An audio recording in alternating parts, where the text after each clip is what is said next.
तरन्ते च महादेवी राम राम त्वं वदेत्। हरे हरे हरे हरे इतो ब्रूयात् नहीं ततो ब्रूयात्। हरे हरे ततो ब्रूयात्। हरे नाम समुद्रे महामन्त्र च कृष्णस्य महामन्त्र च कृष्णस्य सर्वपाप प्राण सर्वपाप प्राण नाशक मिति।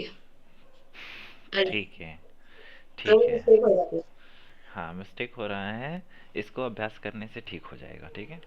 आप सबके लिए ना एक चीज़ बता रहा हूँ, इसको याद करने के लिए यहाँ जो शब्द लिखा है ना, आप लोग कह रहे हो ना कि हरे कृष्ण पदद्वंदम, तो ये ना शब्द जो है, जहाँ पे एक पूर्ण अक्षर के साथ में अर्धाक्षर आता है, वहाँ पे पिछले वाले शब्द पे ना थोड़ा सा जोर दिया जाता है। आपने देखा होगा, हम जब उच्चारण कर रहे हैं तो मैंने क्या बोला, हरे कृष्ण पदद्वंदम, पद, द पे थोड़ा सा जोर दो, तब जाके इसका उच्चारण आप ठीक कर पाओगे। पदद्वंदम नहीं, पदद्वंदम, पदद्वयम नहीं, पदद्वयम। समझ आया? इस पे ना द पे जो उसका पिछला अक्षर होता है, उस पे थोड़ा सा जोर देना पड़ता है, जहाँ पे आगे में एक अक्षर के साथ में अर्धाक्षर है। जैसे द पूर्ण अक्षर है, उसके साथ वो अर्धाक्षर है, तो उसके पिछले वाले द पे थोड़ा सा जोर देना होगा, ठीक है। एक तो ऐसा बोलने से, देखो, हमारे यहाँ एक चीज़ बताते हैं कि विद्वान और मूर्ख को पहचानने का बड़ा आसान तरीका है उसका उच्चारण। कहते हैं कि जब तक मुंह ना खोले तब तक तो ठीक है, मुंह खोलते ही पता चल जाएगा कि कौन विद्वान और कौन मूर्ख। जैसे उसके शब्दों के उच्चारण मात्र से उसको पकड़ा जा सकता है कि क्या ये वास्तव में विद्वान है, या इसने कहीं से चीज़ें सीख या रट रखी हैं। तो इसलिए हमारा जो उच्चारण है वो भी ठीक होना चाहिए, ठीक है। यहाँ पे क्या बोलोगे, हरे कृष्ण पदद्वंदम, कृष्णेति च पदद्वयम, तथा हरे पदद्वंदम, हरे राम इति द्वयम, ठीक है। इति द्वयम, इति द्वयम नहीं, इति द्वयम। जैसे द्व, द के पहले व है, आधा अक्षर, तो त जो है इति है, इस पे भी जोर देना होगा। इति द्वयम, इति द्वयम नहीं, ठीक है। ऐसा कहने मात्र से समझा जाए कि हाँ, आप ठीक ठीक जगह पे चीज़ें सीख रहे हो, ठीक ठीक रूप में आप चीज़ों को सीख रहे हो, ठीक है। चलो, आज का विषय हमारा दूसरा है, विषय अंतर नहीं करते हैं, आगे बढ़ते हैं। देखो, अगला जो टॉपिक है, तो इसमें जैसे है ना तदंते च महादेवी राम राम द्वयम, तो म में कैसे करेंगे? राम राम पे कैसे जोड़ देंगे फिर? राम राम पदद्वयम, राम, एक राम बोला। पदत्व में राम राम द्वयम है ना। क्या? राम राम द्वयम वदेत। हाँ, तो राम राम द्वयम बदेत, तो बोला नहीं, राम राम, देखा नहीं, म पे अंत में म पे जोड़ दिया, राम राम द्वयम वदेत। जब मैं आपको उच्चारण करा रहा हूँ, जब श्लोक को बोलता हूँ, बिल्कुल ध्यान से सुना करो क्या शब्द कैसे बोला जा रहा है, ठीक है। राम राम द्वयम वदेत, ठीक है। इस पे धीरे धीरे काम होगा, पहले अभी आज का विषय देखते हैं। कह रहे हैं, श्री चैतन्य महाप्रभु और महामंत्र। महाप्रभु ने इस जगत में आके, यद्यपि ये जो महामंत्र है ये नित्य काल से है, लेकिन फिर भी महाप्रभु इस जगत में आकर के इस महामंत्र का सबको दान दिए। और इस महामंत्र की इतनी विशेषता है, कहते हैं कि महामंत्र की कृपा से, हरिनाम जप की कृपा से, कोई कितना भी बड़ा पापी क्यों ना हो, हर किसी का उद्धार हो जाता है, हर किसी का उद्धार हो जाता है। महाप्रभु ने अपने समस्त उपदेशों में एक ही उपदेश दिया कि हर क्षण किसी भी प्रकार से जो ये कृष्ण नाम है, ये जो महामंत्र है, इसको जप करते रहो। इसको जप करने से कृष्ण भक्ति की प्राप्ति होगी। देखो, अनेक अनेक यहाँ पे प्रमाण दिए गए हैं, ठीक है। इसके विषय में हम थोड़ा सा एक विषय श्रवण कर लेंगे। कह रहे हैं कि स्वयं श्रीमन महाप्रभु ने सभी को उपदेश देते हुए कहने लगे कि तुम सभी कृष्ण नाम रूपी इस महामंत्र को आनंदित होकर श्रवण करो। यद्यपि ऊपर वाले प्यार इंपॉर्टेंट थे, लेकिन इधर वाले थोड़े ज़्यादा इंपॉर्टेंट हैं। तो इसको देख लो, जो बहुत इंटरेस्टेड होंगे वो उनको भी पढ़ना, ग्रंथ से लेकर के उनको पढ़ना। यहाँ से सुनो, महाप्रभु ये तपन मिश्र को शिक्षा दे रहे हैं। यद्यपि तपन मिश्र के माध्यम से हम सबको ही सिखा रहे हैं, सबको ये उपदेश कर रहे हैं। कह रहे हैं, हरे कृष्ण कृष्ण कृष्ण हरे हरे, हरे राम राम राम हरे हरे, प्रभु बले कहिलांग ए महामंत्र, इहा जप गिया सबे करिया निर्बंध। इहा है ते सर्व सिद्धि है वे सवार, सर्वक्षण बल इथे विधि नहीं आर। कह रहे हैं ये जो महामंत्र है, हरे कृष्ण कृष्ण कृष्ण हरे हरे, हरे राम राम राम हरे हरे, कह रहे हैं प्रभु बले कहिलांग यही महामंत्र। प्रभु कह रहे हैं कि मैंने तुमको ये महामंत्र कहकर सुनाया, लेकिन अब तुम सभी इसको एक जप संख्या निर्धारित करके, एक निर्धारित संख्या रखते हुए कि आज हम प्रतिदिन, जैसे हमारा नियम है कि हम 16 माला, 32 माला, 24 माला, 28 माला, 30 माला, जितनी भी संभव हो पा रही है, एक निर्धारित संख्या रखो कि इतना तो मुझे करना है। इसके पश्चात बोनस में यदि समय मिलता है तो करेंगे, नहीं भी मिलता है तो भी हम कहीं से भी समय निकाल करके इतनी नाम संख्या हम प्रतिदिन जप करेंगे। महाप्रभु ने ये शिक्षा दी, कह रहे हैं कि तुम सभी इसकी एक निर्धारित संख्या रख करके जप करो। महाप्रभु की ये शिक्षा है, और इसको ठीक ठीक रूप में पालन करते हुए श्री सड गोस्वामी ने हमें ये आचरण करके दिखाया। अतः ना, संख्या पूर्वक नाम गान नतिभिः कालावसानी कृतो, कि उन्होंने अपने काल का अवसान कैसे किया, अपना समय किस प्रकार बिताते थे ब्रज में, तो संख्या पूर्वक नाम गान, संख्या पूर्वक भगवान के इस नाम का, महामंत्र का गान करते थे। इसीलिए हमारे लिए भी बड़ा आवश्यक है कि जो संख्या है जप की वो निर्धारित रहे। कई बार मन में आता है कि भगवान के नाम को लेने के लिए संख्या की क्या आवश्यकता है, लेकिन है, क्योंकि हमारा मन चंचल है।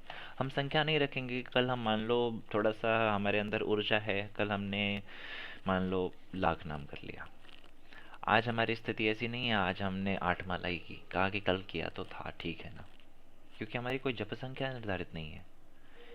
कल हम उसी 24 घंटे में से इतना सारा समय निकाल लिए नाम जप के लिए, और आज हम प्रमाद के कारण, आलस्य के कारण 8 माला भी ढंग से 2 घंटे, 1.5 घंटे भी नहीं निकाले, 1 घंटे। इसलिए नाम संख्या निर्धारित होनी ही चाहिए। आगे कह रहे हैं कि इहा हिते सर्व सिद्धि हई बे सबार, कि इसको करने से समस्त प्रकार की सिद्धियां सभी को प्राप्त होंगी।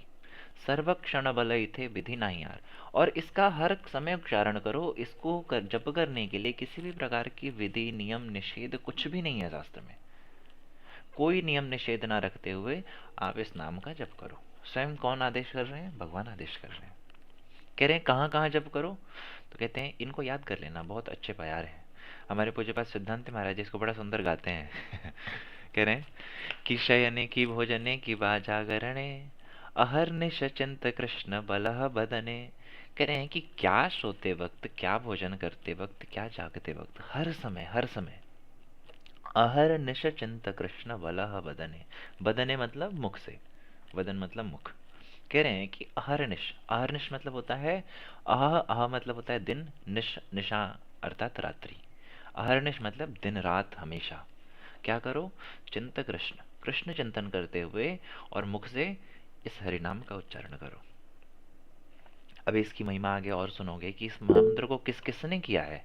तो कहते हैं, जिसका प्रश्न है अंतिम में अभी रुकना, ठीक है। कह रहे सर्वदा श्रीमुखे हरे कृष्ण हरे हरे, बलिते आनंद धारा निरवधि झरे।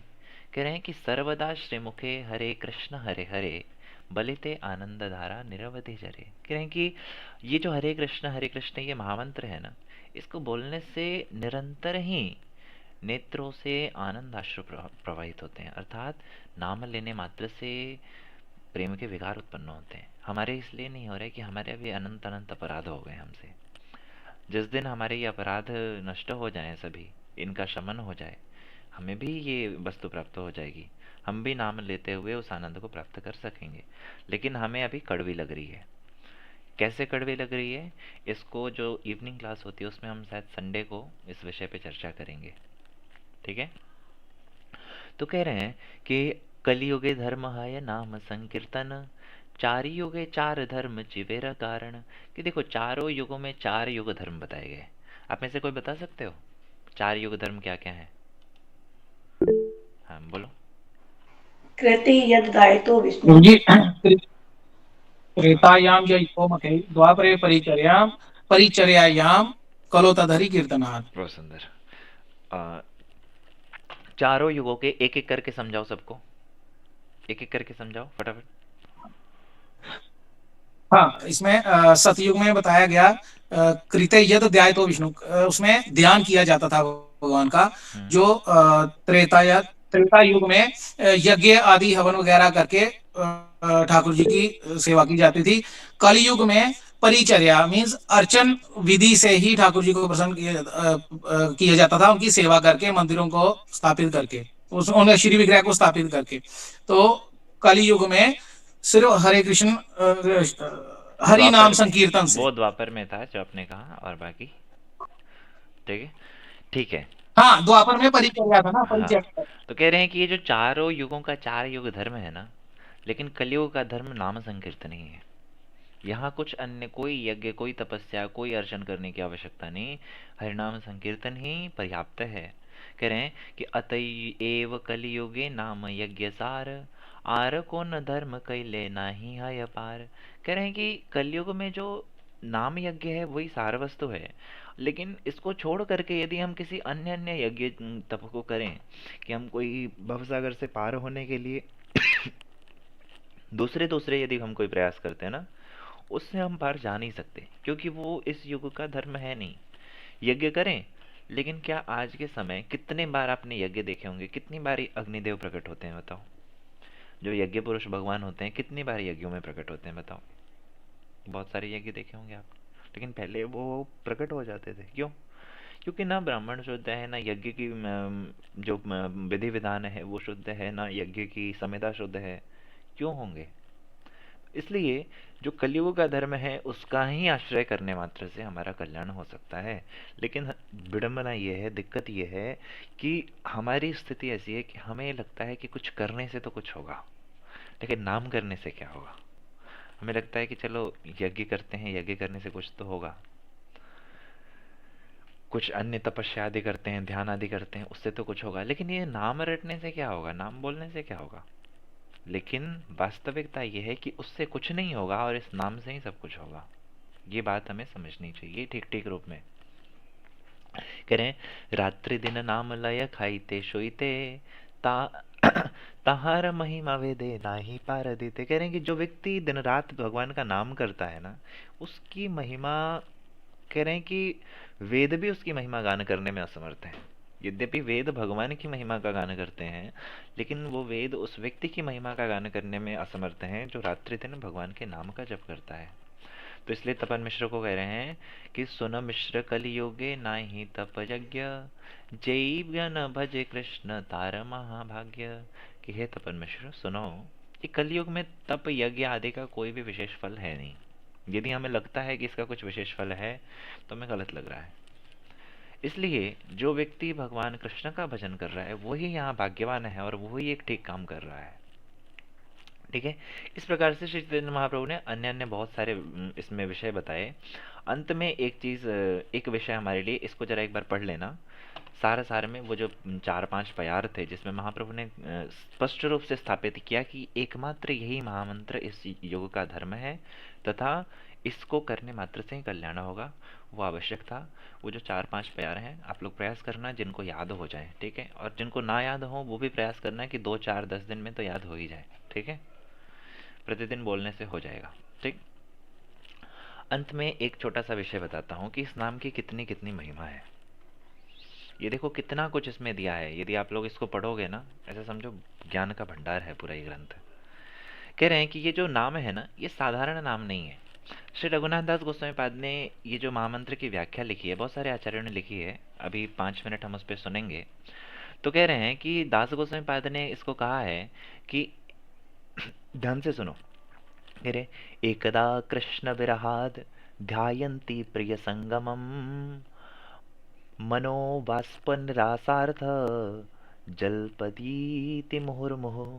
कह रहे हैं कि एकदा कृष्ण विरहात, एक समय कृष्ण के विरह में, ध्यायन्ति प्रिय संगमम, श्रीमती राधा रानी कृष्ण को स्मरण करते हुए, उनका ध्यान करते हुए, अपने मन के जो विरह की वेदना जो थी उसको शांत करने के लिए जलपतीदम मुहुर्मुहुः, इस मंत्र की जल्पना अर्थात इस मंत्र को बार बार जप कर रहे हैं। कौन? श्रीमती राधा रानी। सोचो, अपने विरह को शांत करने के लिए क्या जप कर रही हैं? तो कह रहे हैं हरे कृष्ण कृष्ण कृष्ण हरे हरे, हरे राम राम राम हरे हरे। तो देखो ये मंत्र साधारण है नहीं, स्वयं यदि राधा रानी भी इस मंत्र को जप कर रही हैं, तो हम कहाँ के लोग हैं बताओ? इस चीज को तो समझो। कह रहे हैं, यानी नामानि विरहे जजाप वार्षभानवी। कह रहे हैं कि महाप्रभु ने इस मंत्र को क्यों लिया, महाप्रभु ने इस मंत्र को जप क्यों किया, महाप्रभु ने इस मंत्र का प्रचार क्यों किया? क्योंकि जब महाप्रभु आए ना, तो महाप्रभु के आने के एक गौण कारण है, एक मुख्य कारण है। किसी को पता है दोनों कारण? यद्यपि उनके गौण के भी मुख्य हैं, गौण के भी गौण हैं। हाँ, वंशिका। और किसी को पता है इधर? ठीक है, तो इसमें से सिर्फ मुझे अभी मुख्य कारण बताओ, आने का जो मुख्य कारण था वो क्या है?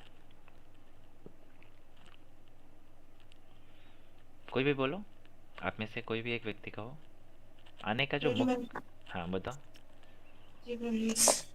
तीन कारण हमारे वो गुरुवर भी तीन कारण बताते हैं जो महाप्रभु के धरती पर आने के मुख्य कारण है। हाँ सबसे पहले राधा रानी के जो भाव है, जैसे कि कृष्ण ऐसा सोचते हैं कि राधा रानी के प्रेम की ऐसी क्या महिमा है, और राधा रानी को मेरे प्रेम में ऐसे हो करके क्या मतलब क्या सुख की प्राप्ति होती है, उन्हें क्या लगता है। तो उसका भावों का आस्वादन करने के लिए, और कृष्ण स्वयं की मधुरिमा को चखना चाहते हैं कि उनकी प्रेम की क्या महिमा है, वो स्वयं जानना चाहते हैं।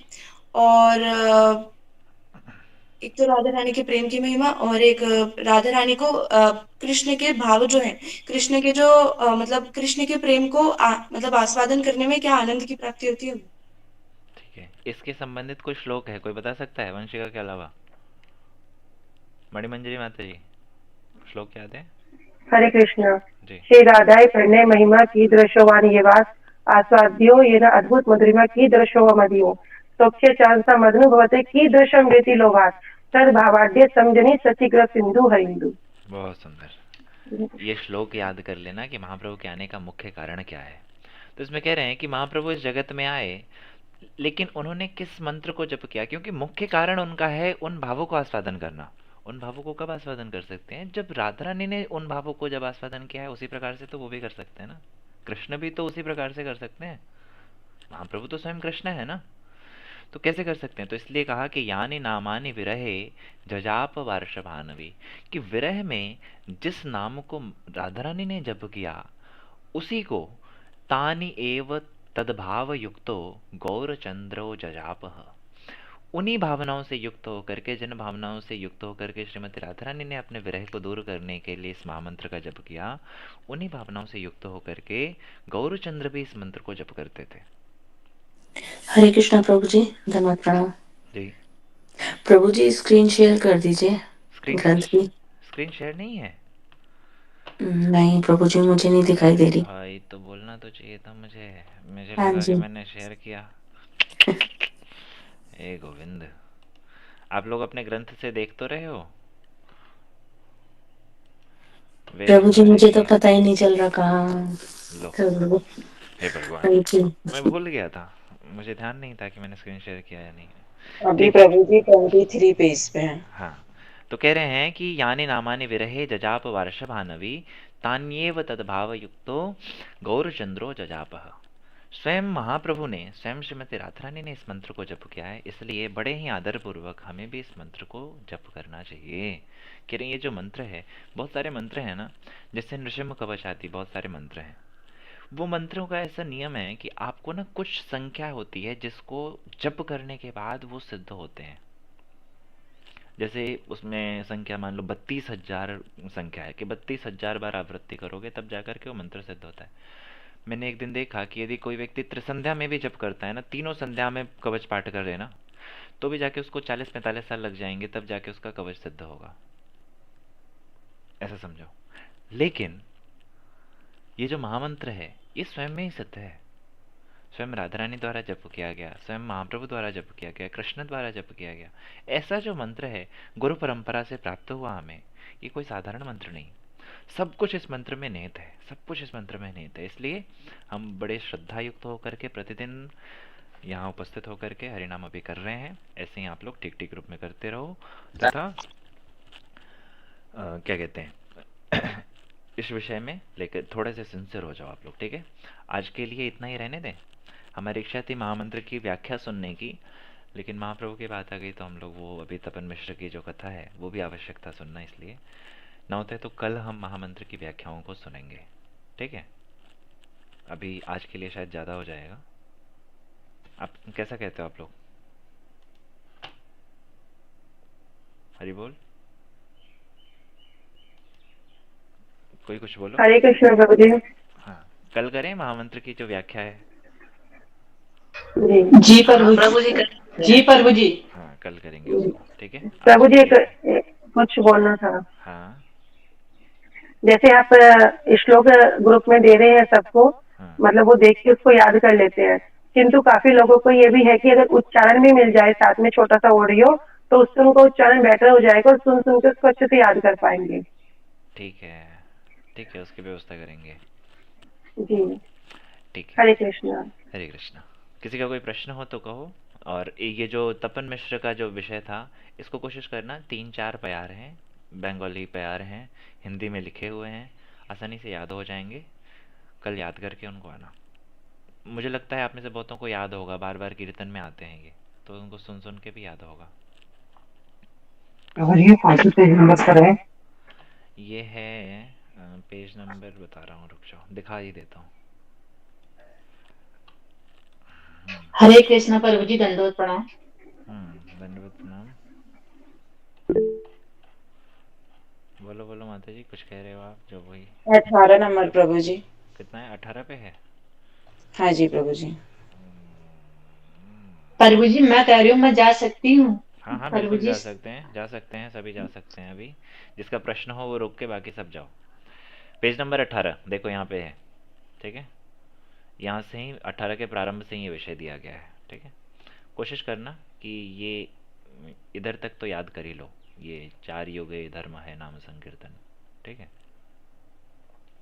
हरे कृष्णा प्रभु जी, दंडवत प्रणाम। दंडवत प्रणाम जी। प्रभु जी, जो जो भी इसको कराए ना, आप उनकी ऑडियो भेज देना, जो मंदिर दीदी कह रही थी, तो सभी को हेल्प मिल जाएगी। ठीक है, ठीक है, ठीक है, ठीक है, फिर चलते हैं। आज के लिए इतना ही। नेक्स्ट क्लास में मिलेंगे कल सुबह। कल बहुत इंपॉर्टेंट सेशन होगा, क्योंकि महामंत्र की व्याख्या, व्याख्या में मतलब पता है हम क्या सुनेंगे? व्याख्या मतलब होता है कि किस प्रकार से इस मंत्र को जप करना चाहिए, क्या भावनाओं को रख के हमें इनको जप करना चाहिए, इस विषय में सुनेंगे। जो थोड़े से सिंसियर लोग हैं उनसे मैं ये कहूँगा कि वो एक बार पहले इसको पढ़ के आना, क्योंकि बहुत सारी इसमें चीज़ें ऐसी होंगी जो बहुत उन्नत अधिकार की होंगी, जिसको मैं यहाँ पे नहीं बोलूँगा। तो जो पढ़ के आओगे उनके लिए समझना और आसान रहेगा।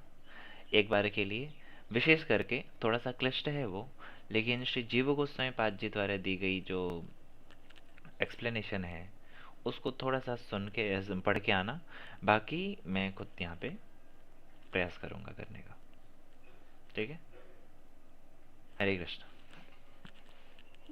हरे कृष्णा। प्रभु जी, दंडवत प्रणाम। धन्यवाद। हरे कृष्णा। हरे कृष्णा।